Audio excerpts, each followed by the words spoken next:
Well, let's start. Well, let's just start firing some questions out. What I want to say though is just as a piece of advice, because I had to do this in the campaign. Yeah. When you will get to that point when you want to design like a logo, and you might already know this, so I apologize if it's something obvious. If you're doing your logo and that kind of stuff and your intro, go with Fiverr. Like, Go with what? Have you heard of Fiverr? No. Fiverr is this website where I have all kind of Just- like professionals, maybe not as professional, young people from all over the world, and they do graphics, introduction, logos, Oh. and you literally pay much cheaper than you would for anybody like North America. Now, Thomas and I, we had this conversation in the campaign because I got a website designer and I outsourced to Europe and Romania of somebody much cheaper than I would have gotten in North America, which probably took away from the value of his labor, being somebody who has a lot of expertise in computers and so on. But under my context of my budget, under what I was constricted to, I had to. Yeah. Well, that's fine. So obviously if you have somebody who knows and he can do it like, free and that kind of stuff as a favor, that's fine. Go with that because you know it. But if you ever want to, and trust me, the quality is quite good. And the amount you pay is substantial because the reality is the developing world, even though it's obviously much poorer in like Western countries, the individuals who are learning IT, who that kind of stuff, I wouldn't say on par, but the value you get for the money you paid is outstanding. Well, yeah, because anyone can learn to do something with the computer if you give them the opportunity. So there's no reason why someone in another country can't do what we do. There's absolutely no reason. We just have more opportunity here. That's the difference. Technology is a great equalizer. Exactly. So I was just going to say that, yeah. Today, the reason I was running a bit late... Oh, sorry, don't tap the table. So today, the reason I was running a bit late was because we had a problem with the internet. I switched it to my apartment and I upgraded to 50 megabytes per second. I know, crazy, right? Megabits, just to be clear. Megabits per second. 50 megabytes a second would be amazing. That's faster Is than it good? the University of Calgary. So don't. But no, megabits That's is what you have. faster than like fiber networks can handle. Yeah. Oh, I see. Megabits. Okay, fair enough. So bits. So they sell you on the bits because it's a bigger number than bytes. Oh, I see. That would be 400 megabits a second. Yeah. Okay. So again, I'm looking forward to talking about topics. Technology is not one of my strong suits. I know, I know more about the culture, but not the technicality of it, right? Well, let's talk about it, and we can correct you. Yeah, no, please, no. I want to learn too, right? So, but the reason I'm getting to this is, in a lot of way, internet in Canada is actually significantly slower. It's actually quite poor. But then, if you look at Romania, where I'm from, if you look at the top 10 countries around the world that have the fastest internet in the world, Romania always makes the top 10. And the reason was because in the 1990s, Romania was actually quite poor for European standards, and we had next to no infrastructure when it came to internet. And then with the early 2000s rolling in, we got the most up-to-date internet technology ever. So adopting it later helped you. So we went from zero to the very best. Yeah. So from like an internet point of view, we leapfrogged generations in technology. Right. And this is the true potential of like the developing world. Yeah. The poverty of developing nations is their biggest disadvantage and their biggest advantage. Yeah. Because if they don't have the best roads, best plumbing, whatever technology, if they implement and installed the newest, best technologies, they can catch up in their department really quick to the West. For sure, yeah. The question is, does the culture catch up with it? Because having the most up-to-date technology does not necessarily mean you have the same values, you have the same structures, you have the same healthy democracy, the same, so it's not just the one variable. That's an important variable. Yeah, it's interesting you say that because I was listening about technology adoption in developing countries, and one of the things they talked about was that nowadays they don't even put in cable networks for internet. It's all through cell towers because the cell technology has gotten to the point where you have enough bandwidth that you don't need to put in underground cables. So now you can put in quite a few easy to put up cell towers in a developing city, and bam, everyone has internet. And it didn't cost as much as it did for us. We're running cables to every building. And then the other side of that was for energy. The solar panel industry has advanced quite a bit, especially, the panels are all relatively the same, but the cost has come down a bit. So now instead of having big generator stations, you just put solar panels in a developing city. A lot of power usages come down with like different advancements in other devices, like as far as using electricity, so you don't need as much. And you combine that with the cheaper solar panels, you can develop a developing city way quicker than you could before because of technology. And probably the cost to modernize that down the road is going to be much smaller. You don't have to dig up cables, infrastructure. Yeah. Oh, I remember when I was in Holland a few years back, because some Dutch people have a lot of experience in working in Africa, and they're saying that there's a lot of African nations exceptionally poor, from infrastructure, but they're paying. What is that called? The when you pay with your phone. Apple Pay? Apple Pay is an Yeah, example, but yeah. there's other Just a companies few, that have yeah, it. yeah. Like just tap with your That phone. kind of stuff, right? Okay, They say yeah. that in NFC. Africa, that is like in some countries, in some cities, that's how some people just pay. Yeah. So they don't have the very basic and infrastructures in some areas, but in some areas they have the most advanced one. Yeah, exactly. And as soon as you bring internet in, you have all those capabilities. And now you can bring internet in quite cheaply. And so they can do all that stuff. I used to have a job at the Palliser, and one of the invitees was Gary Kovacs. I'm not sure if you heard of him. I do not. He's actually a former CEO of Mozilla Firefox, the Oh. one that make the browser. Okay. This is a different topic, but like imposing, man. Like 6'2". Yeah, The he has stereotype that that all the presence. CEOs have to be Yeah, these yeah, very yeah. tall, powerful men, which is true. I mean, it's that impression we Statistically, get. that does happen. Yeah. Yes, Yeah. and very fantastic, very presentable, great speaker. I can see why he was in that He's the position. kind of guy you're watching and you're like, wow. And he's from Calgary. Oh, I didn't He know. graduated I think it was business school in Calgary. Okay. So he wasn't like an American. He's actually a native of like the area. And he was saying that back then he was saying that presently 2 billion people have access to the internet, and that they suspect that in 20, 30 years, the number is going to go something like 4 to 5 billion. For sure. I don't remember the exact number. You get multiples, right? Oh, yeah. But they were saying what's interesting is that multiple is because of cell phone use. Exactly. Not because, whatever in Africa, whatever in Asia, whatever Eastern Europe, they're getting more modems or that kind of infrastructure. Their cell phones are advancing at such a rate that all of your access from internet, all that kind of stuff is going to come simply from your cell phone. Yeah. That's why it's such an accelerating pace. The mobile computing sort of era, I guess, It's is ridiculous. massive. Yeah. I mean, so many people nowadays can just use a tablet for everything or just a phone. Phone, yeah. You don't need a big box with a screen and a keyboard. And the simple fact that you can make your own cell phone that has the data as a mini router to other people Yeah, to yeah. pick up signals Yeah. is just a multiplier Yeah, effect. It's yeah. just amazing. And it's encouraging, information, that's why it's a smartphone. If there's any debate about anything today, there should be no excuse that you should not be able to agree within 5-10 minutes when you have a smartphone within reach. For sure. If it's data driven, if it's Yeah. like philosophical, if it's my opinion, you can't really figure out because your opinion. Yeah. But if you're talking about hard numbers, Oh, yeah. what's the population in this country? Yeah, yeah. No, this is what I heard. This is what I heard. It should not take longer than 5 minutes for you to look up on your smartphone what is the actual population. Yeah, exactly. No excuse. And it's empowering.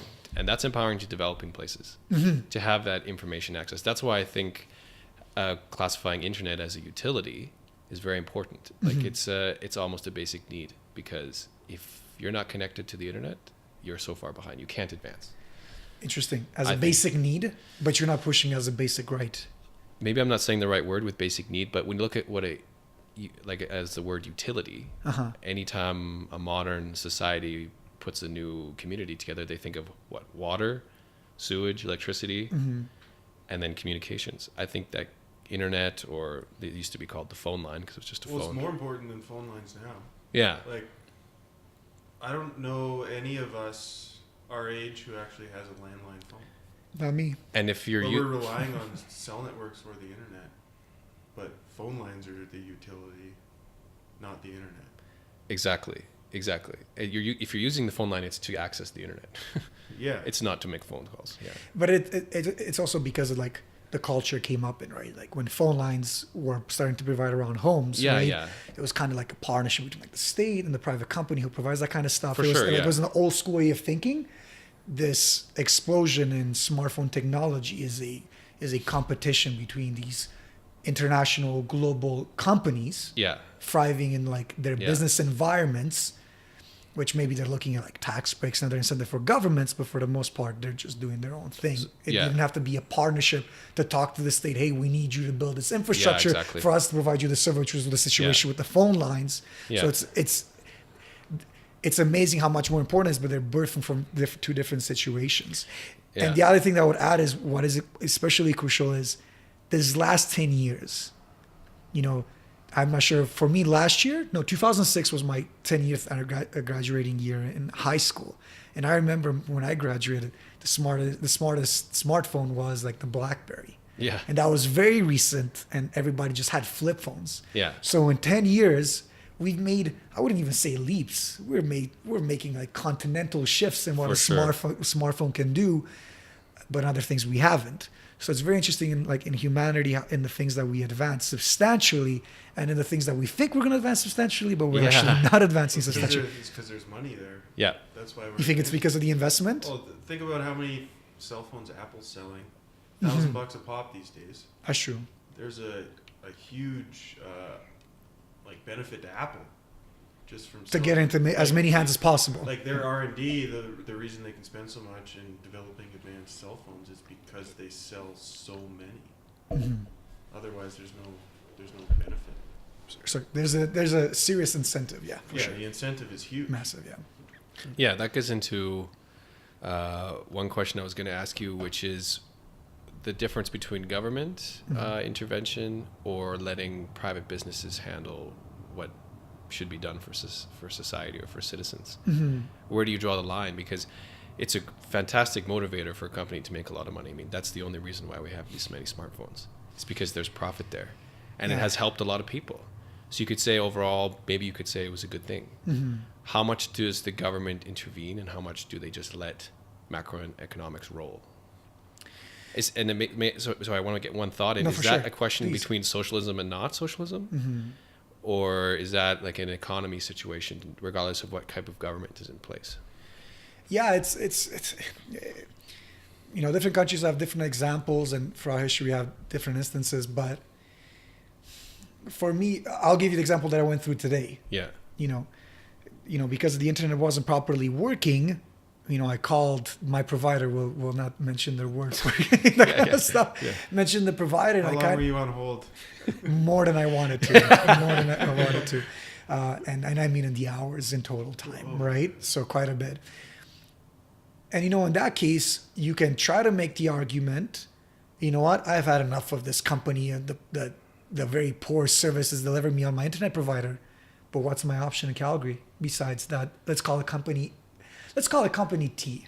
Company T. Let's call it company T. And your option How is many company. letters are in the name? Well, And then this other option is company S. yes, as an exactly. example. Just as because a we respect the privacy in their hypothetical context. example. Hypothetical Yeah. example. It's called company T and company X. Yeah. What are my choices there? Yeah, that comes down to the utility, that they're the only two Providers. utilities that can You provide. So know not- that there are resellers. Okay. They're lesser known, but they're cheaper, Mhm. and they actually use the infrastructure provided by Interesting. S&T. Same with We can talk afterwards. Please. same with electricity. It's usually provided by E, Yes. but anyone is allowed to use the infrastructure to sell electricity. No, for sure. Yeah. So, but in that case, again, obviously, because because Thomas is very familiar, you're very familiar with this, there are options, but the vast majority of people don't know this, right? Right. So if you look at it from a back and you don't have the information, do you have that much choice? And then you can make the argument that there should be government intervention there to provide the platform for other companies to step in. Now, in this example, those companies stepped in and took advantage of the two big players' infrastructure in order to enter the market. But even so, if company T or S ever desires to weed down the competition, it's their own infrastructure. They could do that. Yeah. And I personally don't know if there's enough governmental policy to protect those small actors that are trying to get a bigger foothold in the market, which by consequence would be more competition, which by consequence would be better products for us. Yeah, it's the same issue that comes up with cell phone networks. Mm-hmm. So, and correct me if I'm wrong, either of you. I think every year you can bid on the frequencies Okay. that you use for cell phone communication. Mm-hmm. So the big three companies in Canada, Bell, Telus, and Rogers, I think, don't quote me on this, they bid every year. So there's a free market there that you can bid on those let's call them airwaves for a better lack of a better word. The problem is they have the most money, so they always win the bids. So there's no up and coming company unless they're really heavily funded that can outbid those companies for those specific frequencies. Mm-hmm. So every year they win. So do they have a monopoly? Maybe not monopoly, but do they have a stranglehold on that business? It seems like it. Could be.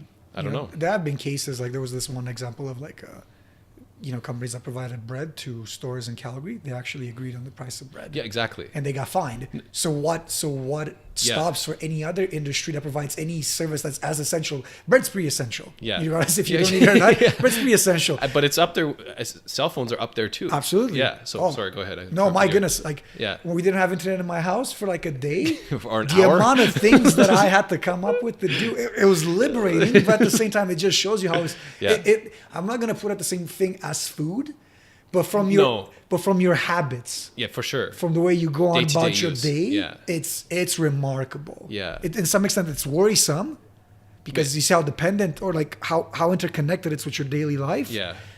But we said earlier, it gives you so much information, so much material. It feels good. Yeah. So we have a lot of companies that maybe take advantage of being in a power position.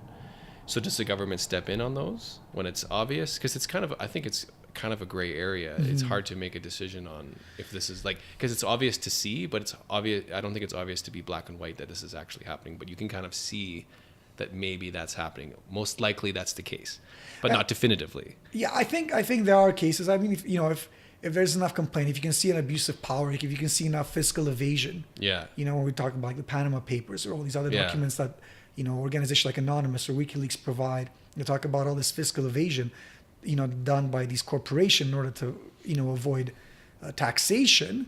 That's an example when I think there should be government intervention, right? If you see abuse, of employees, if you see abuse of customers, if you see a lack of service provision, at the end of the day, it comes down to a balancing act. There's other countries in the world like Cuba, they control everything. Yeah. And my goodness, they haven't progressed in anything, I think, in the last 40, 50 years. Exactly. So those are extremes. I'm trying to think, are there extremes where we have the capitalist example of Cuba when one had too much? I think people would say they were probably episodes. Yeah. Not long-lasting ones like maybe Microsoft in its peak. But that was almost a victim of its own success. Right. Yeah, I mean, they exploded. And maybe that's the argument, that in a capitalist or like free society, it gets to a certain point that if it actually overstretches, the market will regulate itself. So that's an important question. It would be interesting to think about it more. Are there examples in fully socialist communist countries where a company got, I guess an example would be, oh my goodness, and I want to go into a different topic. Maybe when the bank crash took place in the United States. There you go. And then the banks were so big, they were too big to fail, that the government had to step in to let. If you were a champion of free economics, you would have let those companies fail, and the banks with good practices would have survived. Correct. And it would have been a laissez-faire, reset of the market. But the government didn't do that, and I'm not a big fan of that. Same thing happened with car manufacturers. When they start to go bankrupt, GM, that kind of stuff. There's such a big part of the industry, and they employ so many people. It's like the easy route is to just save them, and to avoid maybe them falling apart and all these, all the backlash of that. Maybe that's what should happen, but it seems like the easier route is just to save that. I think Ford is the only, and Tesla are the only companies who have never declared bankruptcy. Car companies. Yeah. I think you were telling me a statistic earlier. Yeah. I think when we were in. And there's a bunch of other ones that are American that got, if we're talking about American politics anyway, that got bailed out. So I probably mean American car companies. Not every car company. Yeah. It's interesting because, as you're saying that, and I know of an example with the car companies, I think the issue of government intervention maybe shouldn't be so much on one company, but it should be a policy by policy area. So I'll give you an example with the car company. Until the crash happened and the government bailed out the car companies, the ones that had to bail out in the United States. I don't know the exact list as Mafrizi or Thomas did. Yeah. But up to that point, when the government actually bailed out those car companies, the fuel efficiency in those American car companies actually did not improve at all in the past 20 years. It was only once the government bailed them out and they start putting condition on their next lines of production that you start having American cars that are actually becoming more and more fuel efficient. Okay. So there are instances where if there's no incentive for the private company to better the product, because people are just buying the product. In the States, people were just buying cars still because gas was cheap. Yeah, for sure. All that kind of stuff until, it wasn't. Gas was cheap. it doesn't seem like a private company is going to initiate a process of betterment of their product unless you demand it. Yes. So you probably know this way better with like technology, like phones, that kind of But stuff. the thing is, why would it's not demanding betterment of product. The economy has to support the betterment of that product. Like the reason why they weren't getting more fuel efficient is because nobody wanted more demanded. fuel There was no demand That's in the what I'm market. saying. So Yes. they weren't doing anything wrong. Yes. Like there was no demand for it. So why would you have to, like there's no reason to force them to do it, because if it was necessary as far as a demand point of view, it would have happened. So why do you say that that's one maybe good thing that came out of them being bailed out? They had more fuel efficient vehicles. Why is that a good thing if there was no demand for it prior to that? Okay, so I'll give you a parallel example just so you can see, because I do think there should be a... Environment, Andrew. Sorry? The environment. Environment. Yeah, Well, hashtag carbon tax for That's a sure. good thing. That's a whole... That's the another- carbon tax is a good discussion to have, but I would like to They'll just make get that your argument, answer. right? Because it's the government knows that there's an issue with the environment. They want to provide it. But let me give you an example, because I know you have Austrian background. Yes. Right? So in Austria right now, there's a government who is right-wing, right? Their prime minister is actually one of the youngest politicians in leadership. I think he's like 32, 33. Look him up. Very slick. It's only 3 or 4 years older than me. I know. What are we doing with our lives? I don't know. So We're having a podcast. yeah, there you go. And what's interesting is there's a lot of things you can discuss about the policies. But one interesting policy that really popped up to me was they're actually thinking of reintroducing allowing smoking in public, in bars. Now, in the Western world, this is a question of like, why would you do this? Well, that's my first reaction, yeah. Why would you do this? Because we already see the benefits of not doing that, Yeah. clean or whatever. But they're right in the idea that you have your liberty, you have your freedom to choose if you want to go to restaurant A that has smoking or restaurant B that has non-smoking, right? And the principle makes sense. However, where the government needed to step in, I think initially, because you asked me why should the government step in? Yeah. Because even with smoking restaurants, right? Do you think the mass of people? You're younger than me, but I remember when I went to the nightclub. When I was 18, it was tequila, the old tequila place. I mean, I'm not that young. I know. You remember, right? I remember. So I don't know if you remember this, but like when I went tequila, when I was turned 18, I walked in and there was so much smoke in there, I couldn't see past 5 meters. Yeah. And this was pre the policy being in for the smoking. The vast majority of people did not ask for the policy to be changed. The organizations and group and eventually the government who says, let's remove smoking out of public spaces. It's a health hazard, right? But the mass of people didn't ask for it. The average young person smoking, dancing in nightclub, they didn't care. Yeah. They really didn't care. So just like with no one asked for fuel efficient cars. That's the parallel I'm drawing. Okay. Now, here's an important distinction. The principle of the Austrian government, I think, is good. I think the idea that you can make a decision, I'm going to nightclub today because they smoke inside, but I like the music, whatever reason you have, you want to go. Yeah. But I don't like the smoking, so I'll go to this other one. That's fair. But we needed the government to change the policy so that we can see what it is to have venues that have no smoking. If you grew up in a culture that has no spaces that are non-smoking whatsoever, how can you know the difference, which one you like? If you grew up thinking, okay, when I become an adult, I'll be allowed into spaces where all the people do is smoke. If there's demand for a place without smoking, there will be one created, and then you get to experience You would hope that. You would hope that. It wasn't. I don't think it's a hope. I think that's simply how a modern economy works. Where there's demand, there will be supply. Do you disagree? I disagree with the theory. Sorry, I agree with the theory, but there are plenty of examples in plenty of places where it doesn't materialize. Either because you don't have the mass of people, you don't have enough population, right. You don't have enough entrepreneurship to create a diversity of choice. Right, fair Everybody just lines up with what works. Yeah, like the existing. You play it safe. Existing companies are going to survive longer than a new company on existing models. Yeah, exactly. On existing models. Yeah. Some new models can survive, but the rate of success is infinitely small. Okay, fair enough. That makes right? sense. And this is the example like a lot of conservatives make, which I don't necessarily agree with, when they say that. So, for example, the United States, I don't know what it's called. I'm missing out the name right now, but there were laws that says you can't discriminate against people of color. If they want to go in a restaurant, you can't put on the door no blacks allowed in here. Yeah, exactly. The conservatives came. Well, if we had the free market, Restaurants would show up that would say, welcome everybody, because a black person, an Asian person, and a white person's money is just as good. So I'm taking advantage of the market's missing out. You're right. However, that might be on average correct, but there might still be pockets in the United States where, regardless of that benefit, because that owner has whatever racist principle or whatever principle he has, he might refuse. Or he doesn't want to break the norm. He doesn't break the norm, whatever. Like he knows that if he breaks the norm, he's going to lose the majority of his. Yeah, he's taking risk. He's taking the risk. Yeah. So he plays it safe. So then doesn't the government have to come in and jump that? Even though in that region, maybe the majority of people didn't demand that? So one of the issues you're saying is that when there's something that should happen in a modern economy, it's not that it wouldn't be supported, it's just getting there is the difficult thing. Okay. So sometimes government can, not always. Government can make bad policy decisions and stifle progress and that kind of stuff. Yeah. And like, for example, with that Tesla car that crashed, they're doing like a whole investigation on automotive driving, all that kind of stuff. Yeah. It's one example out of I don't know how many cars. How many car crashes tasted. are there every day? Oh, Anyways? of course. But it's the image, right? And it's some things you'll do by. So government can make bad decisions. I'm not saying that government always steps in to make the right one.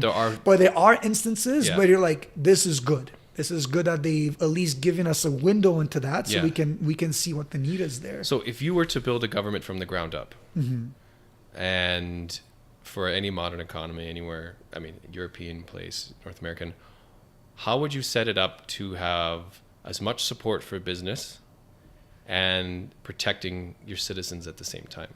With your examples you had here with the smoking, fuel efficient vehicles, how would you set up a government that does both those things? I mean, that's obviously the $1 million question. If we had those answers, that might already happen. But what is your opinion on the best way to run a government for a modern economy?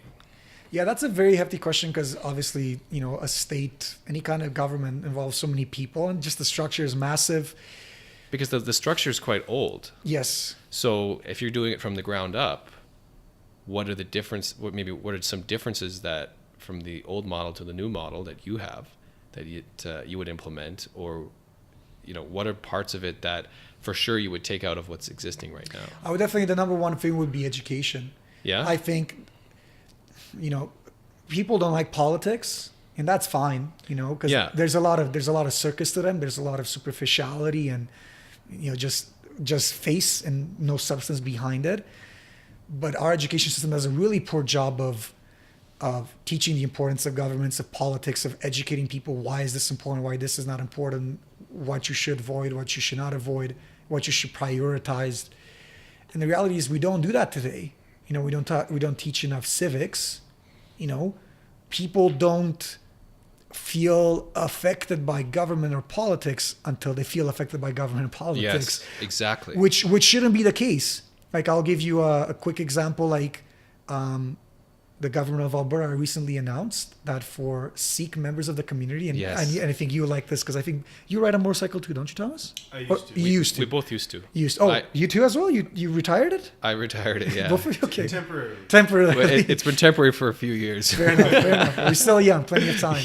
Young. But they've changed the legislation. I read about this, but yes, go ahead. Changed the legislation to allow practicing Sikhs, that wear the traditional Sikh turban, to ride motorcycles without a helmet. And I'm not a big fan of this policy. And, obviously, as we all do in the modern 21st century, I had to express myself on Facebook on my stance. Maybe because in the context that I ran for political office and maybe, just in having the conversation of a dialogue. And really, I only use Facebook more for like these kind of social issues, not for selfies or Instagram or that kind of stuff. Yeah, totally. And there were some people who says, why does it bother you? It doesn't affect you. Okay. And I asked them, I'm not a practicing Sikh. I don't have a motorcycle. Correct. But it's the principle. I completely agree. Above everything else. It's the principle. It's the principle. Is it because it feels like special treatment? Is that true? It is. Yeah. It is. Like, the guy told me that one of the people that was commenting is like, under the Canadian Charter of Rights and Freedom, you should not be discriminated based on your religious denomination. Correct. And I think that's very fair. But the issue is, if you give this extra benefit to this religious entity, but I don't, as average, I'm not atheist, but let's say it was average atheist Joe doesn't have that denomination, he doesn't get the same benefit. So how are we equal under the law anymore? Yeah. I think a much more healthy sign of goodwill would have been if that the Sikh community, at the very least, not the whole Sikh community, because there's actually, I've read plenty of members of the Indian Sikh community who don't agree with the law. Right. They think it doesn't make any sense. From consistency, they say that the turban doesn't protect them. It doesn't make any sense. It's just pandering to the particular group. Right. And so it's not like everybody in the Sikh community agrees with this policy. It would have made way more sense on principle if those leaders that promoted this idea would have said, I think that we should allow everybody who chooses who's over 18 to ride a motorcycle without a helmet for that to be legal.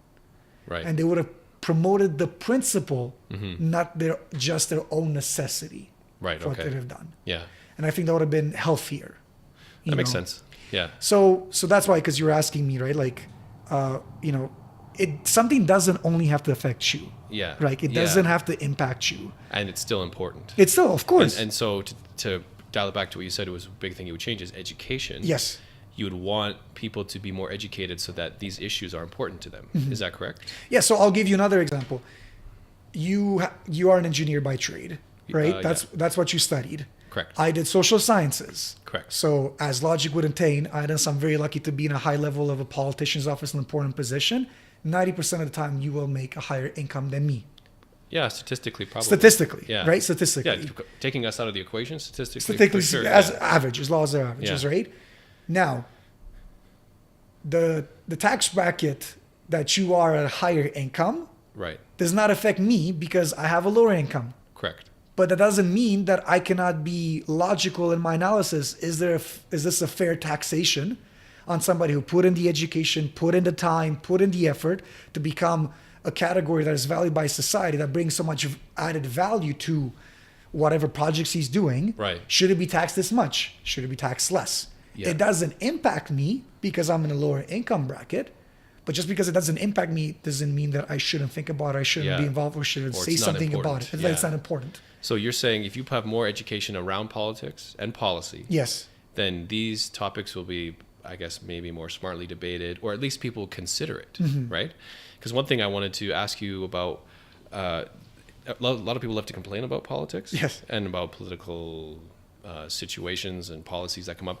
But why, and I'm just using a specific marker about this, but why is voter turnout so low then compared to the amount of people that complain? And why is there voter apathy? And what I feel, maybe this is not true, and there's more voter apathy in youth. Why is that? Is this tying in exactly to what you're saying? There's just less education about it? Yes. Less exposure?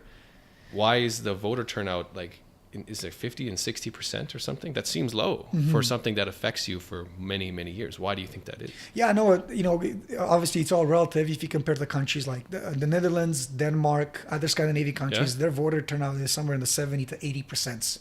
Totally. Significantly higher, right? So in that sense, and actually the last local election that we had in Calgary, Yeah, I heard it was really good. It was actually quite good. I think the big reason why that one actually had such a higher turnout was because Mr. Nenshi actually had a competitor that was seen that had a legitimate chance. So, but again, your point is, regardless of that situation, voter presence should be higher. Now, there's a degree of apathy because people are not, they don't like the candidates either because they think they're superficial. And the important one is but an important one is the education one. But what's interesting is, ironically, a big one is it's the standard of living that people have also in the country, in Canada, and the culture. There are countries where people don't go out to vote because they're corrupt. They've lost full confidence in the system. They think the system has failed them. Okay, that makes sense. But we had very low turnout even when the economy was booming in Alberta. When the economy was going really well in Alberta, the voter turnout was actually really bad in both the local elections and municipal ones. Because in Calgary, the standard was so good that people are like, everything's going well. Why change anything? Why change anything? Right, okay. And this is where the education intersects with this problem. Right. Because in your education, if you are taught that you should not vote if this is your party, right? You should not necessarily just vote because either this guy is very charismatic or that he's, smart or has a good presence. You should be looking at the policy areas. Right. So I think what you're trying to say, if I understand you correctly, is everything is going well. So nothing is affecting you. So I'm not going to go vote. I don't need to change anything. But really, you're saying through education, there are topics that maybe they don't affect you directly, but in principle, you should at least consider what that is and make a decision on it. And how it'll impact you. Yeah. So when the economy was booming, Yeah, great, everybody had a job. However, So why? Yeah. So nothing's affecting me. yes, So I'm gonna not. Yeah. on your surface area, but however, we were still spending, I think, over 40% of the province's budget on healthcare. Yeah. That's a serious problem. Right. So even when times do well, you should still be aware to ask the Right. question, how can Yeah. we become more efficient? And it's ironic because we live in such a, what people and probably the rest of Alberta likes to describe us as a fiscally conservative province. That is the perception. That is the perception, I right? think, and for me personally, I'm not very political. That is my perception. Yeah. That is perception. That's what we want to be. That's how we self-identify as a provincial, Yeah. how they sees us. But the only way we're going to get better at that is people change their shift. You have to go. People see from big picture from a distance, but if you see something from a distance, big picture, you might not see the important details in that Right, image. right. There has to be a shift in our culture if you're talking about government, where people need to look at the policy by policy area. Right. And I've made analogies like, yourself, Thomas. Because people make the argument, well, I would get involved, but I'm not going to be able to get educated on everything. And you don't even have to get educated on anything. How about this for an approach? Yeah. So Because that's my perception too. our grandparents' generation, maybe yours, definitely mine, and even my parents' generation, my mother to some extent, every Sunday goes to church. Yeah. Yeah. We no longer do that. I lot maybe of- go for Easter, Yeah, a lot of Christmas. people don't, yeah. A lot of people don't. And churches are going to be empty, especially these ones from like the immigrants that come 3-4 generations ago are going to be empty. I think a very healthy step in everybody's life and for society is instead of going to church every Sunday, although some people might call the church of the NFL, they do that on Sundays, right? Although that might be I've never an heard that alternative. before, but yeah. that's a good one. And it is on Sunday. I like that. But in the off season, in your cases, people should make their Sunday their day instead of going to 2-3 hours to church, what would have been the traditional going to pray and stuff like Right. that. Spend 2-3 hours on one policy area of your interest. Right. So it starts to become more of a habit. Yes. Instead of downloading it all at election time. Yes. By the time the elections come around, you're mostly up to speed. And you only need a topic. How many Albertans are in Alberta? 4 million? Let's say 4 million. Do we need let's take out the children, let's say right? 4 million. Let's take let's say 2 million. Let's take out the minors and whatever. Yeah. Do we need 2 million people to think about healthcare? 4.146. Thank you, Not Thomas. bad. Yeah. I knew he was a politician. That's pretty good. So let's say we take out 1 million, we have 3 million people left. Do we need 3 million people to think about healthcare the whole time, once per week on every Sunday? It would be great, but highly unlikely. Correct. How well would we do if we had 300,000 people thinking about healthcare on a consistent basis? Yeah. It would be fantastic. Yeah. 300, yeah. So if we had that kind of stuff, what I'm saying is if we actually had a conscientiousness in the community Right. that I am interested in, you're an engineer, okay, I'm interested in infrastructure. I want to do that. Yeah, you work computer, I'm working in the IT system. How, like when I want to do my taxes or want to file a document at the city hall, how good is the IT system to make that convenient for me? Yeah. So I can be involved as possible. Right? If people would take 2-3 hours of every Sunday to read up on it, to Right, educate themselves, right, to okay. meet and discuss and push Yeah. that forward, we would have a grassroots policy development on a whole different level than we have today. Right, okay. It would be more bottom up, and I think that would be a good solution. Ask me how to build that kind Yeah, of government. exactly. But that has to come from politicians. Because that could Sure. that could solve a lot of things that come up in governments that people complain about. If you have that foundation first, all these other things we talk about, government intervention, what should they do on this policy, what should they do on that policy, that would ultimately, theoretically could be solved if everyone's already educated on it. Yes. And actively participating in those decisions. Like if you have that many voices, that many people talking about it, Yeah.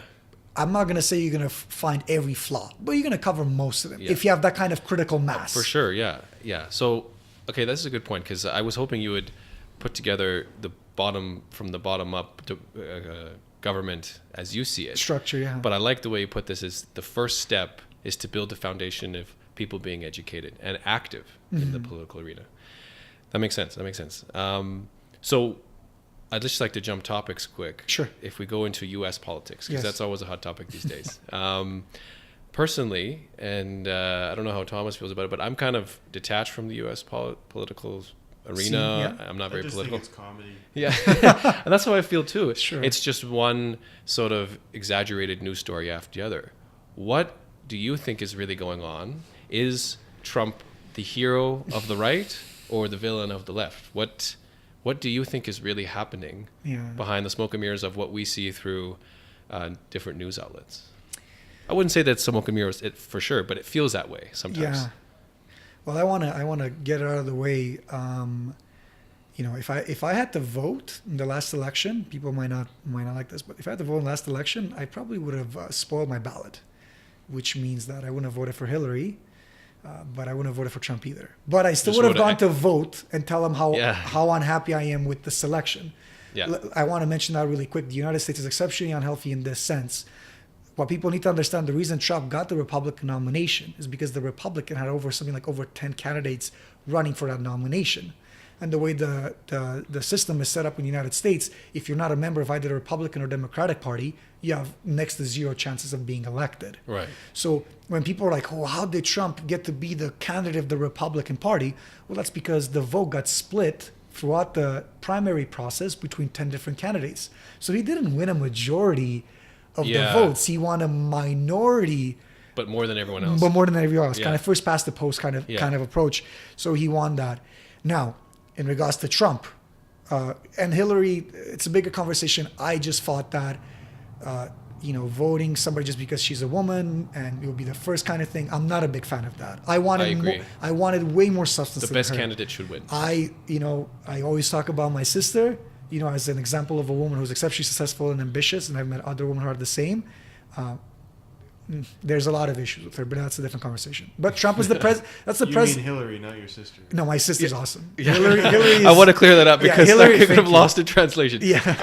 I have met two of her sisters. Well, I would say she's a friend of mine, or was at least, and she's fantastic. Thank you. I appreciate that, Andrew. She's awesome. Now with Trump, because he is the president. Yeah. Trump, from what an image of a president should be, of his behavior as what a president should be, and all that kind of stuff. Trump is a buffoon. It's that simple. So he's a buffoon to the conservatives, to the left. No, he's a buffoon to everybody. But the right seems to. Well, the right is being opportunist. That's what the right's being. But they still think he's the hero, don't they?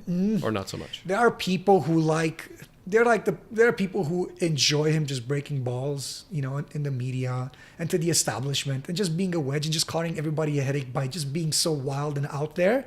And they enjoy this chaos, as in the people who are, as you were asking, they're apathetic because the political class has disappointed them. Yes. Those people just love this guy because they're just bashing him because he's not predictable. Right. Right. He doesn't adhere to a certain structure or a certain behavior of what somebody who's presidential. Right. And they just love that. They just like the other, right? That there's something different. Right. But just being different doesn't mean you're healthy. It doesn't mean that you're good. No. And Trump is not that. Trump maybe is good for comedy. Trump maybe is good for just being different, but he's not good for political discourse. So his image is that he's a bit of a buffoon, right? I think he is. So, okay, if you take away his image, someone could have a poor image but still do a good job. Absolutely. Like there's people Absolutely. They could work with someone who's antisocial and doesn't participate in meetings, but they do a fantastic job. So policy by policy, decision by decision, how well is he doing? That's hard. I agree with you. In your opinion, I mean, I think that without a doubt, you can be an asshole and you can be very good on policy. We all probably had that boss that was exceptionally difficult, but boy, he or she was fantastic at their job. So is that him? Or is there nothing? No, I don't think that's him. Okay, so he's not making great decisions. No, he did a good job of selling himself, marketing himself. He was lucky he had such a poor counter candidate. Yeah, I was going to say that too. I don't think he has the knowledge. He's not worldly. He's not smart enough. He doesn't understand the context. He might have some good advisors. Okay, let me put it this way. That I think summarizes something that how bad I think Trump is. Okay, so really you're not pro-Trump. No. I know. I already knew that. I just wanted to see your reaction. Not at all. So the only reason there was a slither of me of enjoyment that Trump won was because the Democrats thought that he was such garbage that they could have put it in a stick in the Democrat seat and the stick would have won. They thought it was a shoo-in win. It shows you that the Democrats in that election were more than content to being the lesser evil. And this is the problem with a lot of political parties today. Do not aim to be the lesser of two evils. aim to be the best that you can be. Put the person that can be the best person that you can come. Yeah. And they put an opportunity. They saw Hillary, and everybody thought it was a shoo-in, and it wasn't. And I'm like, and when I saw the result, I'm like, you know what? If the party that I expected to deliver what's good policy, better candidates, overall better vision, does not put in the effort for me to give me their very best in their party, Yeah. and she was not the very best in their party, let's be Right. honest, then you know what? Maybe you should sit down for at least 4 years. Yeah. She was marketable. Is that correct? Yeah, because she was like the first woman. Yeah. And she was a Secretary of State, Correct. which yeah. is a very important ministry. She's had a long political career. She right? has. Yeah. She yeah. has. And I think she actually has some intellectual capacity. I'm not saying that. Yeah. But again, some of her policy decisions, if you look in regards to Libya, during Yeah. the Obama administration, Right. I think that's a big one against her. Okay. And there were other decisions. People don't know this, but in the 90s, she was actually the spearhead of healthcare reform during the Bill Clinton's administration. Oh, okay. And but she wasn't an elected official. She was just the first lady. Okay. Right? Yeah. That's She was true. just the first lady. She wasn't elected. Now, she Yeah. had a lawyer background. Right. Right? So, yeah. I see where you're going Right, with that. so She like was- Bill Burr has you don't wanna- Bill Burr had a very good joke. He's like, if your plumber comes into your house and he fixes your pipe, and then your wife shows up and and then the plumber's wife shows up and she fixes something else, you're not going to be happy. This is the guy I called. The guy who's Yeah. actual expert. I don't want help from Yeah. his wife. Yeah. So she had this whole image kind of against and that kind of stuff. It's a very long conversation. Because you don't get elected as first lady. You just are the first lady You are. of the president. You are. Yeah. You okay. are. Fair enough. And again, to me, I don't care. I really don't care if it was the first black, female, transgender, whatever. I only care about good policy. Correct. Yeah. But like, that's the logical approach, as far as I understand. as it should Yeah, be, yeah. right? But it just, you could see it. They thought that pushing her as the first Yeah. female Yeah. president was a big policy driver, and it shouldn't have been. So, but now they're in the situation that they are. In regards to Trump, I'll say this, and I've already told this to a couple of people.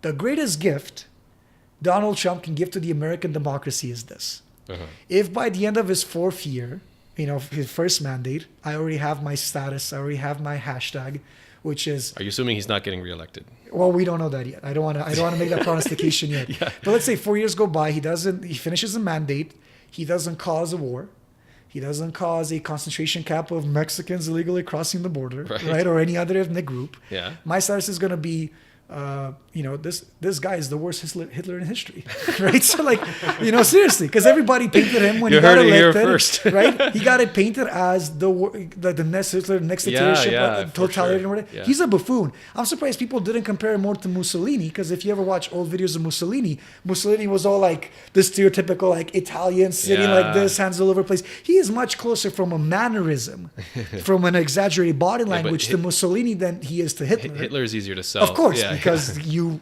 Yeah. want to paint him Because as the most evil the leader possible. Worst person ever. Yeah. If he goes for 4 years without causing that kind of damage, like another war in the Middle East, that kind of like a human rights violation to like a ridiculous extent, Right. the United States has proven that it does not need a president. Hey, that is a very good point. I was wondering if you're going there. Like, trim the fat. Yeah. How can Because- one person represent 300 million people in a country? No. Yeah. It seems like broken system that way. It's an outdated one, right? Like, and this is another thing that you're asking me earlier, how would I improve the democratic system? Yeah. We have to focus more locally. There are some big picture things. You can't ask a person from Calgary to tell you, solve me the problem in Maritimes about X, Y, and Z. Exactly. Some people might, who are policy experts and they travel and that kind of stuff, but the average person doesn't. Yeah. So we need to like reduce democracy to a more local level and give power to the more local authorities, local governance, so that people can be more involved in the things that impact them directly. Okay. And once the education to that level increases, maybe you can, expect people to have a better knowledge on a scale wise. Right. So I think in the United States, it would be great if after 4 years, if Trump doesn't screw this up, that they eliminate the presidential as a seat, as a position, Right. bring more power to the Congress with the Senate and the House, Yeah. and more power to the local government. And you wouldn't need that anymore. Yeah, exactly. The Congress already they're already arguing, fighting over a lot of things.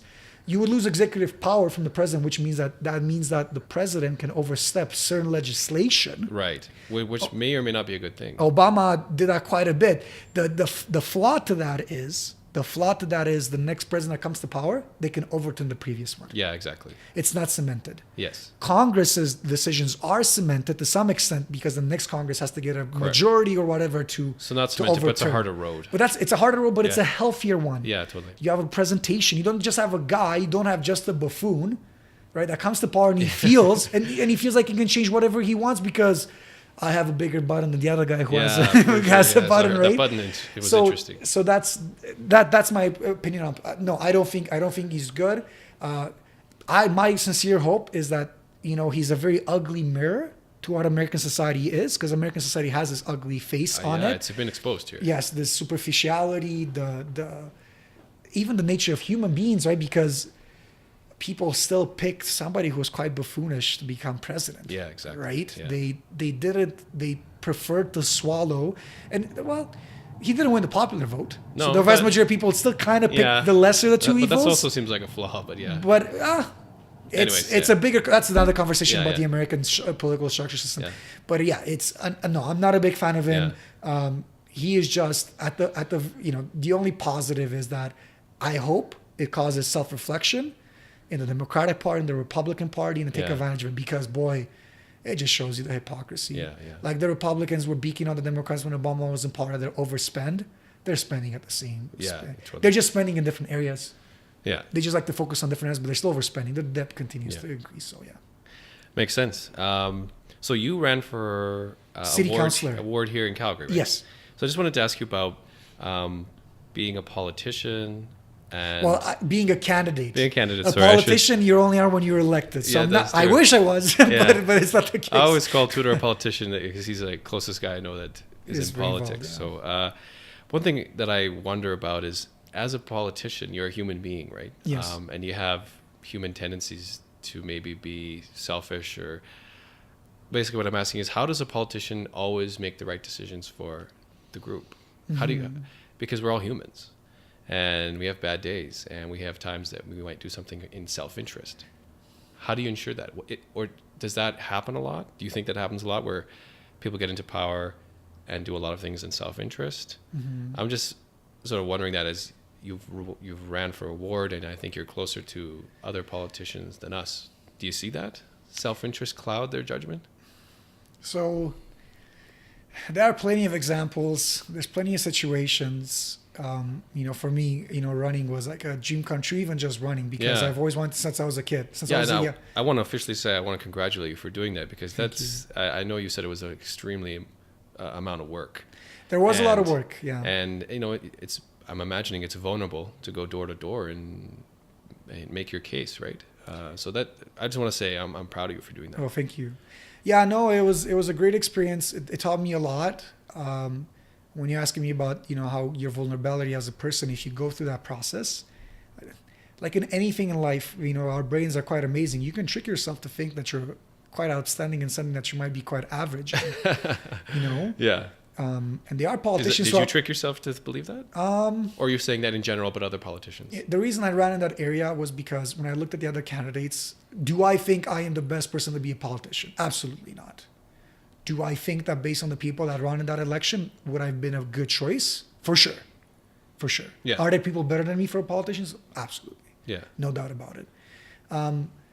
But there are a lot of flaws with this process, because I'll give you an example, because you're asking me how do you make these decisions. There are a lot of politicians who run for re-election, and you realize that the window of time is quite small to Right. change policy. Policy change takes quite a bit of time. Right. It's incremental.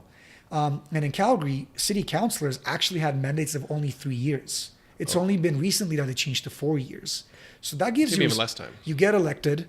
Maybe you have something on your agenda that you want to do, that you sold yourself in the campaign. You spend the first year going to committees, talking to the stakeholders in the community.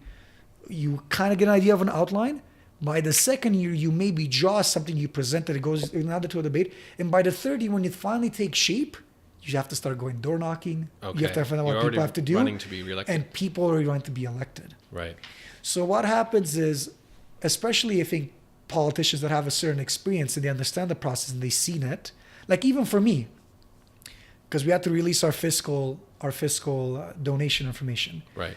I spent I didn't spend because I technically couldn't spend money, but the donations that I received, and it was mostly from family and a few friends, Right. I spent just over $6,000 on my campaign.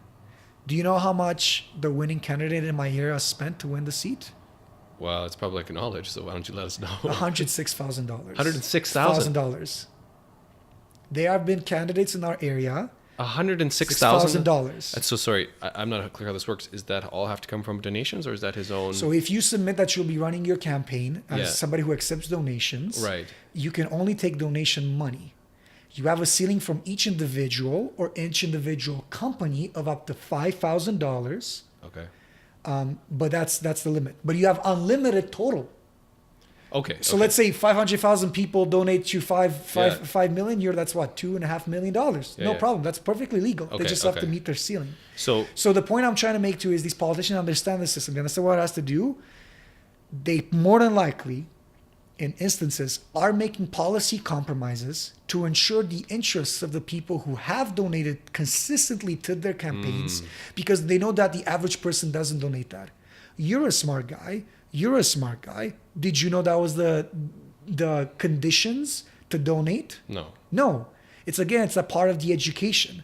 And again, it is so ironic in a province where we always talk about fiscally conservatism. Let's be sure we spend money. Let's make sure we elect somebody that uses our taxpayer dollar already. Yeah. But you know what? When you run for office, you can use unlimited money in your campaign. Okay, fair enough. So you're saying there's maybe potential for some self-interest motivation to the people that donate money, because that's what helps you win elections. So Yes. there maybe is some motivation from a policy point of view to do something that someone who donates wants, that you kind of adhere to that. And so, but one question I have to ask you is, if you had spent $106,000, would you have won?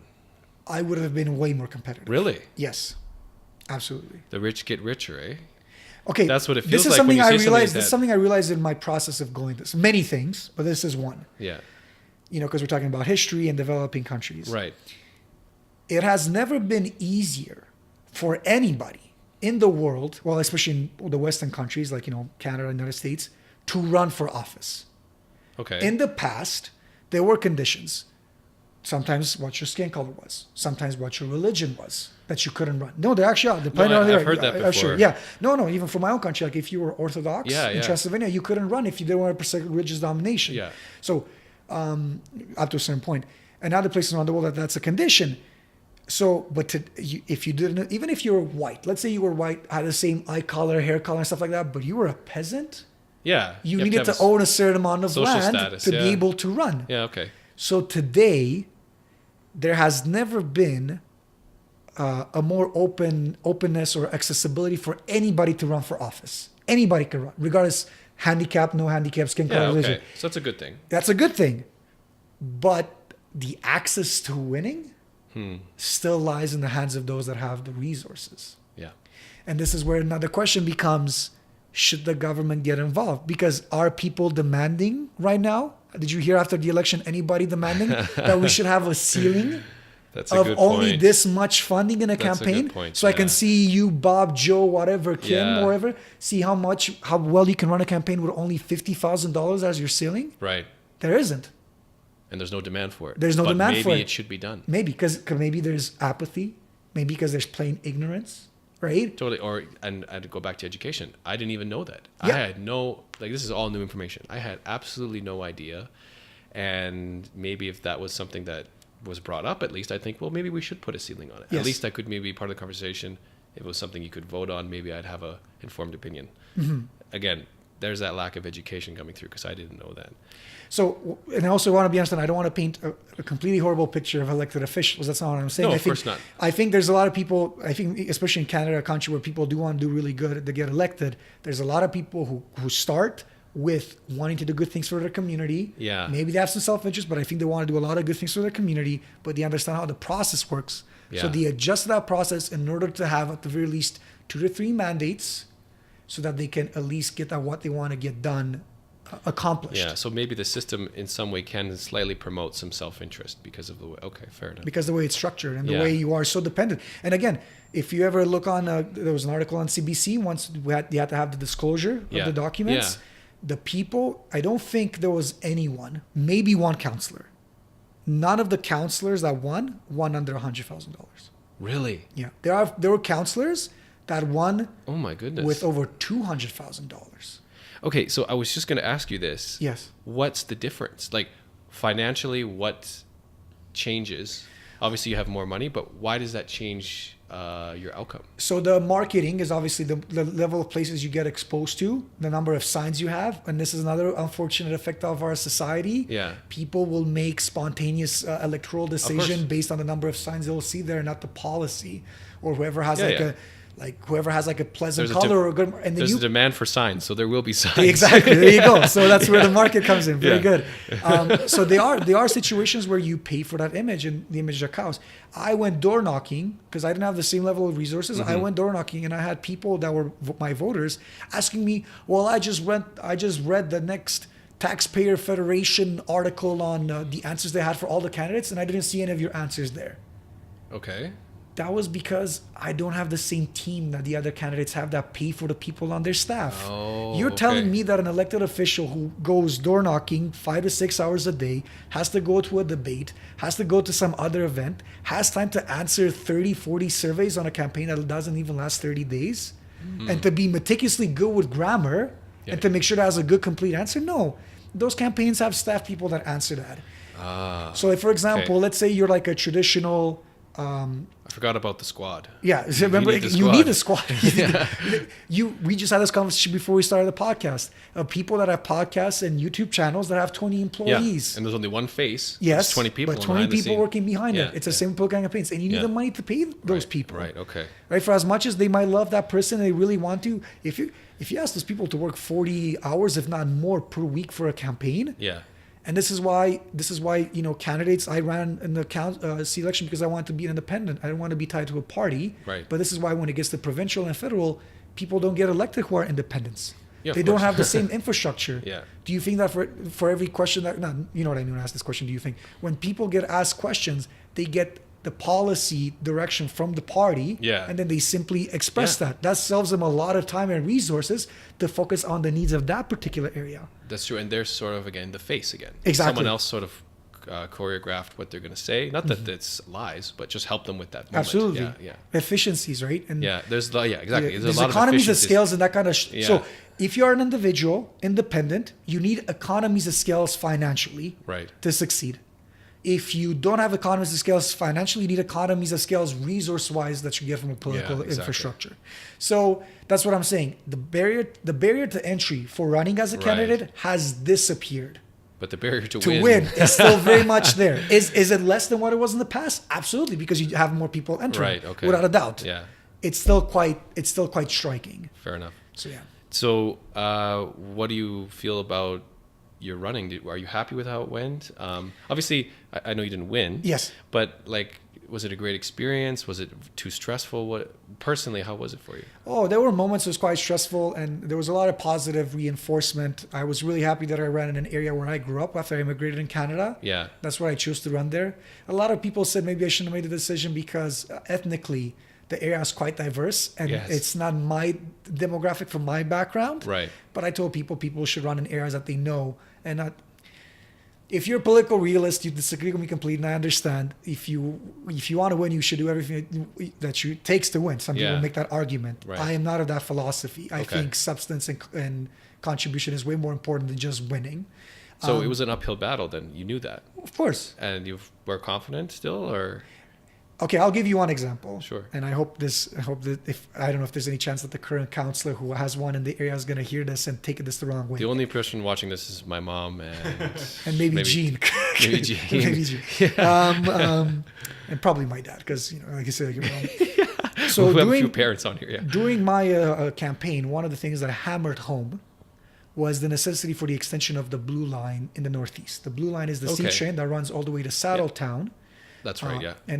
And now in the northeast of the city, where you have Redstone, Firestone, the city is going crazy. Yeah. The Firestone. Yeah, it's far out. But Far out. Yeah. And the I've only driven it, cityscape, and they're estimating that by the time that area finishes, it's going to be at the very least the size of Airdrie. Correct. Yeah. Now, if you look during the campaign, Mr. Bill Smith and Mr. Nenshi argued on regards to the Green Line. Should the Green Line progress? Should it go forward? Right. That's the one going down Center Street. Down Center Street. Yeah. And that's what, and Mr. Bill Smith called that the biggest boondoggle that he's ever seen. What'd you say? He said boondoggle. Boondoggle. What's Big that dog. mean? I think it's like a cluster, like a mess. The biggest a mess mess. that the Oh, city. mess. The Okay. biggest mess that We the can city. swear on this too. Oh, can Yeah. we? Oh, Okay. yeah. Yeah, this is raw, There- undisputed. Andrew's mom might not like it. She might not like it, but you know what? Sometimes the real world isn't so pretty. So he said that it was the biggest mess that the city put together. But if you think about, because what happened was the city made an initial cost on the line, Yeah. and then it turned out that the actual cost is going to be double what they initially estimated. Okay. Now, the thing is, if that's the reality, somebody in the city administration should be fired. Because they messed up so Whoever's bad. the estimator really screwed up. Like Yeah. I get a margin of error. My father works like as an estimator. Yeah. And he said, Tudor, there's some projects where your estimation can be off by 25, 30%, if not more. Right? But I told him like still that. But not like, 100%. Not yeah, it almost Yeah. double. Now the good thing is what the initial cost is only going to cover about 60% of the line, Yeah. but it makes kind of sense because it's going from downtown. There's going to be major construction costs bearing underneath downtown, Yeah. and it's going to go through all neighborhoods that obviously have higher property values than in the edges of the line, which have lower ones. Right. And not to mention that if you think of the geography for Center Street, it's a very hilly Yeah, it's geography. logistically more challenging. Yes, so Yeah. logistically it's way more challenging. Now look in the Northeast. I'm not sure if you have friends and if you visited there. I've been up there a few times, yeah. The area is getting developed now. The land is flat. It's flat prairie. And if you look at how much money it is to invest to extend the line in that area, right now, the last time I checked, $0. Zero. So if you look at the two projects, flat geography, no current infrastructure on a big scale, as we sure. have down Center Street, Yeah, exactly. right? As we have on down Center Street, a booming population, immigrants, long-standing Canadians, however you want to describe and put in whatever category you wish, there is a need there, but they're putting $0 to that. So what makes more sense to build first, or at the very least extend at the same time? Yeah. Let's not forget that we have no access to the airport by LRT. I agree. Not a lot of cities have that issue. You're Most right. cities have solved that problem. Solve that problem. So where am I going with this? So we can discuss that more, but during my campaign, Yeah, that was one of my main bullet points. Was I to didn't get extend the blue line. elected. Yeah. I didn't get elected.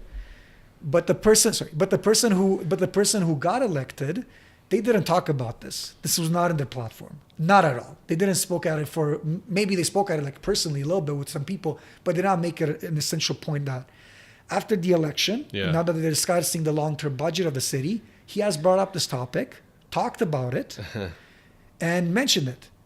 So even though I didn't win, I like to think that me bringing up this topic in the Okay. conversation has pushed policy in a certain direction. Okay, so even though you didn't win, you think that there was maybe some influence there from Yes. from your discussions with people Yes. or what you brought up. Okay. And during So- my time now between elections, when I decide, if I'm going to run again and stuff like that, this is probably the main area where I'm going to try my very best to keep them honest Right, okay. on the topic. So To progress the planning and the implementation of extending the LRT line Yeah. for the Northeast and the communities there. yeah, so obviously you said it was like a dream come true to do this, and out of it as well, you feel you had some influence on policy anyway. Hopefully, Yeah, from what I can exactly. see in the initial Exactly. stages.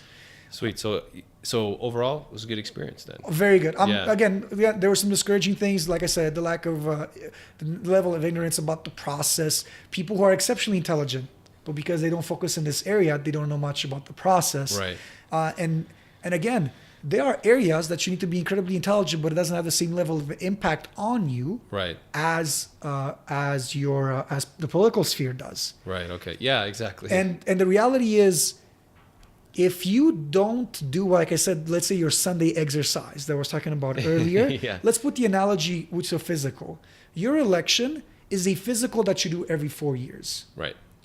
Now, you might be okay and healthy that 4 years, but if you don't do a physical every year and you're not up to your Yeah. health, you might find something like a tumor or like a malady that is actually very bad on you. Yeah. And it might be too late to take care of it So- because yeah. you left it for every 4 years. Oh, I'm young or I'm fine, I'm Yeah, healthy, I'll only yeah. go every 4 years. Yeah. Yeah. But if you get into this healthy process of realizing how important the political process is to you and how it impacts you, Right. and you go and you're on top of it, you are keeping your annual physical from Yeah. a societal democratic point of view healthy. Exactly. Okay. And that's a way healthier society. And I think countries like I said, my experience, Denmark, Holland, these kind of countries they take care way better of their democratic health better than maybe the Americans do, maybe we do as Canadians exactly. as well. Fair enough. Sweet. Well, that makes sense. I like that perspective. So would you say that for you personally, running was a success? I want to dive into a couple more general questions. Sure. And one of them is your definition of success. Mm-hmm. Was this a success? And what is your definition of success? And I know you're in the political arena. It could be anything. What's your definition of success for your life? And did running in this ward contribute to your success? What do you think? So funny enough, for your success question, like the general idea of success, I'm actually going to step out of the political context. Yeah, okay. And the reason I'm doing it is because I reached a conclusion a few years ago that you shouldn't do anything in your life by all means necessary. You shouldn't do everything in life There shouldn't be one thing in your life that you want to do by all means that you necessary. would do anything to Yes. to accomplish. Okay, There might but- be exceptions. There might be exceptions when I'll have children, where there's a biological thing that I'll do anything for them to Okay. be healthy, to be successful, and stuff like that. But when But it comes for you to personally, but you for don't me think you should personally, do there that. shouldn't be anything Why like is that, it? because you become susceptible to compromises if you do. Really? But wouldn't that seems counterintuitive? It does seem, but You're not going to make compromises for the goal Mm-hmm. if that's everything you want. If you're going to do anything it takes to get there, you're not going to compromise that goal. that is the idealistic perspective, and I agree with it, and I wish that was the reality. But as I gave you the example of other politicians that want to have 2 or 3 mandates, they want it so badly that they are making the compromise Okay. to stay in that position, but it's not necessarily always in the interest of the population, Right. right? So I don't think you leave yourself open to that, Okay. right? When I ran, I never wanted to say something to get me votes. Right. Never did that. Okay. There are politicians who do that, Yeah. That happens all the time. right? You shouldn't That be means their doing job that. to get elected. To get elected. Yeah. The job is the job. The Yeah. job shouldn't be to get elected. It shouldn't, but that is what right, kind of how right. it's set up. Yeah. And then if you ask people, they say, the political realism is that you should do anything to get elected. Yeah. But he shouldn't, right? I don't think that's the point of an official.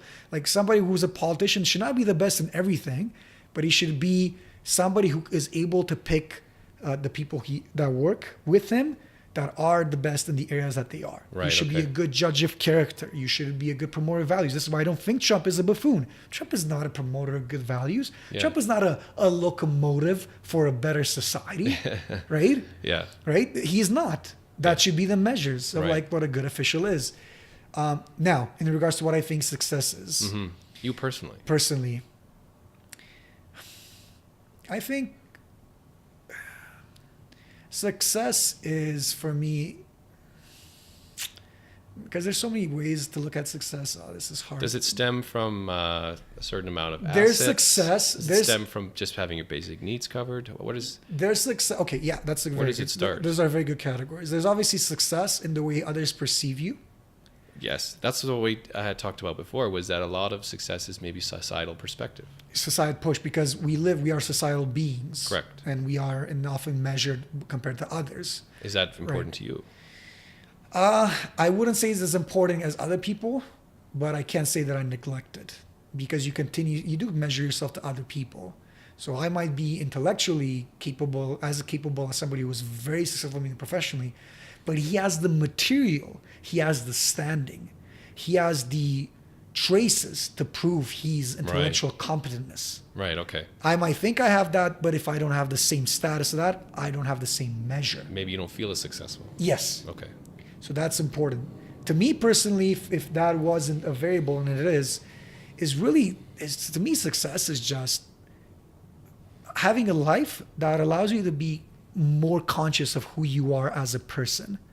Like, to experience what being alive is, to be a human is. Okay. And I've been very fortunate about that, because I've had fantastic parents that allowed me to pursue like a career in social sciences, which is not necessarily the best professional decision. So you have to be for society's perception of success. Yes, Yeah, exactly. it's not. It's not. You have to, again, it's a very, Yeah. there is an elite in the social sciences that do us very well. Yeah, but this no, is I a understand this what is you're a saying. minority. And they supported you. Yes. Okay. So I've been very fortunate. That's a big deal. Yes. So Yeah. they've allowed me that success. but they've allowed me to grow, and as awareness, conscientiousness of what the world is, of what history is, of what other culture is, to go visit around the world, to see who I am, to recognize my own insignificance, but at the same time, that's important. Acknowledging the capability of such an insignificant being to be aware of what's around them. Right. Okay. That's important. And I think the more conscious you are of who you are as a person, what the world is around you, how the world works, I think I feel that I'm successful in that sense. Okay. I had a period where I wasn't unemployed, but I was working part-time jobs. Yeah. And but I felt a lot of people do that. No, there's nothing wrong with it. Yeah, But I was keeping myself busy. But I felt that professionally, I wasn't moving forward. That professionally, I was stagnating. You weren't successful professionally. Professionally. Yeah. Intellectually, I found stuff to read. I felt conversations I liked to have. I did Right. things that stimulated me. So from the things that I think I'm getting out of life, do I consider myself successful? Yes. Could I be more successful out of things that I'm getting personally out of life? Absolutely. Am I professionally successful as much as I wanted to? No. I'm on a good path, I think, now. But there are different categories and there's different separations. So do you have goals in your perception of success? Yes. Like I think success would be, again, professionally, I want to be an elected official because there's Okay. so much that would be a good measure of that. But if not, I would like to be able to create healthy policy for communities. Okay. I think that would be good. Personal, Yeah. I would like to travel more. I would like to Well, you learn- do travel a lot, probably more than average. But Maybe. still more. you want. Maybe. Yeah. But you're getting older. Well, we're all getting older. We are getting older, and there's the other aspect of having a family. I don't Right. think people need to have a family to feel successful and to feel rich. Right. But I've had such a healthy example from my parents, and especially and I'm seeing how much it helped them develop as individuals. Yeah. I think it would be a good experience for me. The reality is, I am dealing with something very interesting for me as a man. So again, I do think that as an intelligence, it might seem narcissistic. I do think I'm slightly above average for intelligence, Yeah. Okay. Fair enough. but my work ethic might be average, and for things that I don't like, might be mediocre. Okay. There are men in the society that, unless they have a general purpose, like raising a family, being the Yeah. provider, will not be pushed to take care more of themselves. So Yeah. I'm really pushing myself to be able to do that without that need of having children. Because once you have kids in a family, you have to do it regardless. You have no choice. You're pressured because other people are depending on you. Yeah. When you depend upon Yeah. yourself, there's a whole different context. So for me, I'll feel even more successful if I think that I am working at a capacity, that I am achieving at a capacity Right. Okay. that regardless of who is dependent on me, be it family, be it whatever, that I would be just as good if I was only self-dependent. Right. I see that. I think that makes sense. And those are sort of the cliche stories you hear about people that talk about starting a family. They're like, ever since I had a kid, I cleaned my act up, or ever since I had this, It's time to grow up. It's Some time to people grow up, Yeah. and now I do everything for my kids. And those are great things. I'm not saying that's bad, but you wonder about, and that's what you're exploring. What would happen if you didn't have those motivations? Can you self-motivate yourself to that same level of, let's say, success, and do it without the pressures or The necessity. the necessity of a family or something else? Yeah. And So that's what you're trying to do, if I understand Yes. you correctly, is to push your potential completely by yourself. That's the next stage of what I think for me to develop. And Like that- I want to be that type of man. And that's going to be part of your success. Yes. Okay. That's going to be, I want to be that type of man before I want to get married. and Okay. Before I want to have a family. So I think what I'm feeling I get from you is you want to figure yourself out as much as you can, if not completely. Maybe that's not possible. You want to figure yourself out and figure out the world before you dive into a large commitment, or at least that discovery is part of what you want to do in a successful life. Yes. Is that correct? That's an important part. Of course, you never know who you're going to meet. Yeah. That can happen. So a big part of your success. But when you are by yourself and that kind of stuff, you should always self-reflect. Yeah. How am I doing? How am I capable? Right? Am I doing the best I can? Yes. Should I do something different? Yes. It's always difficult to admit to yourself that you're going down the wrong path. I think career-wise, and I don't have a lot of experience in this. Like like you said, I'm younger, sort of. I don't feel that young all the time. But I think career is one of those great examples where people get into comfort zone, where it pays the bills, or maybe it does even better. It pays the bills and the vacation property. But they don't it's maybe not what they're meant to do, and they know that. And they know that. That's the problem. They self-reflect, they know that, and they don't make an adjustment. And it seems like you're going right down that path where you're thinking, who am I and what should I be doing? I have a typology for people. There are people who go through life following the natural steps, Yeah. that don't really self-reflect, look upon themselves. And then there's people that are self-reflective. They know why they are the way they are, but they don't have the self-discipline to improve themselves. But they are aware of it. Okay. And then there's people like, again, I'll give my sister an example, who are fully aware and they're just relentless. Yeah. Just breaking down walls, next thing, just amazing. That's the ideal. Yeah. The person who is self-aware and just pushes himself.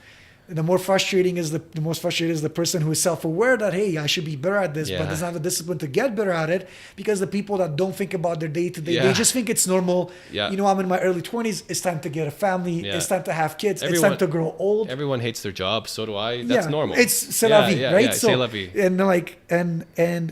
And you can't blame them, because that's their state of mind. They don't step back. It's like, Yeah. do I have the opportunity to do something else, something greater? Or like, not even if you achieve it, but like, what can I do more to better myself than the norm? And I think that person who is aware but doesn't have the discipline, they're kind of in a worst case scenario, because they're going to live their life in maybe some regret. yes, And that, to me, I don't know what it's like to be old with a lot of regret. Maybe that will happen, maybe it won't. Yeah. But that seems very painful. no, for Because sure. time has run out. Yeah. And it doesn't seem like you're heading down that path, though. No, I think hopefully I'll be okay. It'll be interesting to see. But a good exercise in this is with the kids example that I was giving.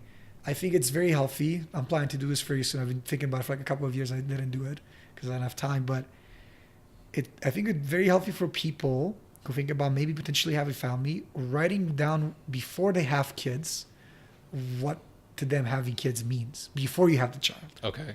Because once you have the child, Doesn't matter anymore. the biology is triggered in your Oh. head. You become biologically biased Yeah. towards your child.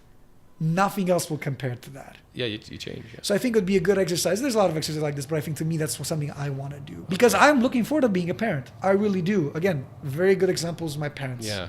Very good examples of my parents, and I think it's an experience, right? It's an experience to like raise something stuff like that. So raise a human being, but at the same time, if you don't sort yourself out. Yeah. You don't want to be a drag on your partner either. Yeah, no, and I think just my perception of you from an outside is that you are very comfortable with yourself, and you can feel that you just do what you like to do, and you take care of the people around you the way you see fit. And I think it's a lot to do with what you just described, your self-reflection. I see you're very, it seems like you're very content with yourself. Having said that, the other part of that success question I wanted to ask you was being happy. So, does happiness come from the success you mentioned? Does happiness come from your self-reflection? Because it seems that it could. And at the same time, maybe happiness is the ultimate goal, regardless of success. Maybe if you have a good journey, but you didn't get where you wanted, it was still a great life experience. How does your happiness tie into the success? Yeah, obviously it's a good question, because this is one type of question idea that you want everybody's opinion, because they're all so different, right? Yeah, so, I think it's important to ask that question, at least I don't know, for Well, me, almost in a sort of research point of view. Yeah. I don't know what we were to describe it. I want to know what people think about that. For me, by far, the greatest reason that I am happy Yes. is because I'm healthy. Oh, okay. So health is a big... Health is, I would say, at the very least, it's a majority of the reason.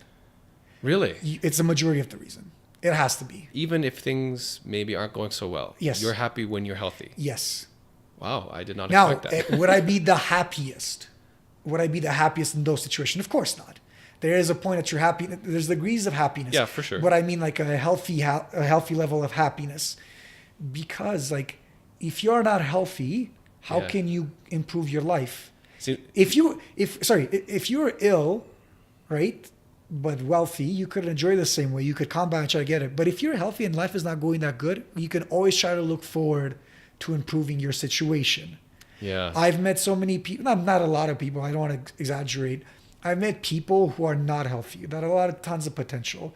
I think even, I'm sure there's a couple of names that pop into your head. Yeah. People with fantastic potential, right? That could have been exceptions, but they were not healthy. My father now, he's like, being an immigrant, came at a fairly older age. He's unhappy, and he doesn't find his place in Canada because he came so much older. He does not feel like he can fully integrate into society. Okay, fair enough.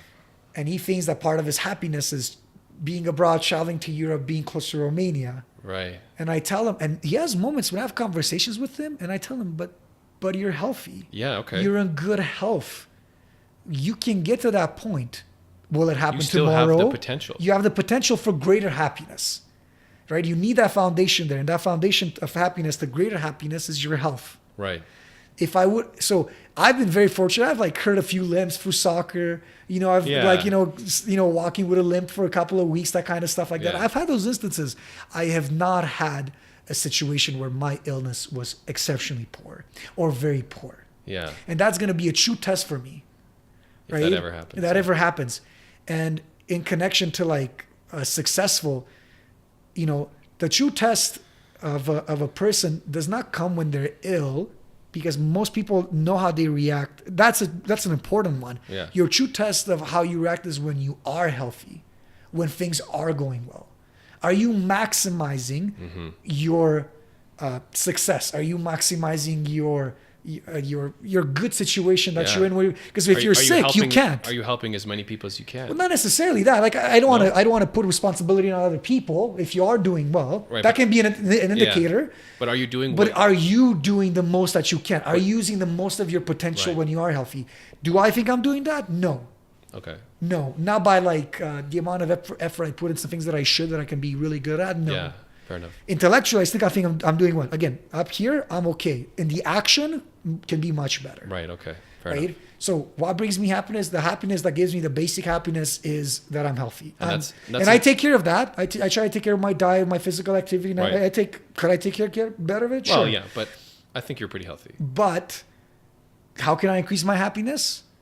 By acknowledging that and trying to do the things that I like to do, the things that I want to do, and increase that. Increase your effort on the things that you really want. Because you could be professionally successful, as we talked earlier, but if you're putting this like 50, 60 hours in to be that professionally successful, where everybody, when they see you, they're like, Mr. Winkler, the greatest mind in the southern Alberta region. Yeah. And you're smiling and you're like, thank you, please, humble, that kind of stuff. Yeah. But inside, you're just exhausted, and you're running on like 6 coffees of in the afternoon, and you're doing this. Your relationships are not healthy. Yeah, that's true.